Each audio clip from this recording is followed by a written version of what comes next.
এরপর ওনারা বললেন এই পশুদের বিভিন্ন কাজে লাগানো যেতে পারে, লাগানো যায় ক্ষেতের কাজে বা যানবাহনে। যদি পশুদের এতই ভালোবাসেন তাহলে কষ্ট দেবেন কেন? আর এছাড়াও ইন্ডিয়ার পরিসংখ্যান বলছে যে যত গরু, ষাঁড় আর বলদ আছে তার মাত্র 25% প্রোডাক্টিভ, আর বাকি 75% আনপ্রোডাক্টিভ। হয় তাদের বয়স হয়ে গেছে অথবা তারা পুরুষ, সবগুলো গাভী না, ষাঁড়ও আছে। আপনারা এই 75% আনপ্রোডাক্টিভ গরুগুলোকে নিয়ে কি করবেন?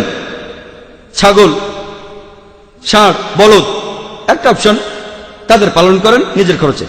একটা ষাঁড়ের পেছনে বছরে 18,000 টাকা লাগে। পরিসংখ্যান এই কথাই বলছে, তাদের পরিসংখ্যান, এটা আমার কথা না। প্রতি বছরে 18,000, দুধ শেষ হয়ে গেলে তারা আরো 5-6 বছর বাঁচে। কোন কৃষক এই লাখ লাখ গরুর খরচ বহন করবে? প্রতি বছরে 18,000। দ্বিতীয় অপশন জীবদয়া সংস্থায় দিয়ে দেন, তারা এই পশুদের জমিতে ছেড়ে দেবে, অন্যের ফসল খাবে।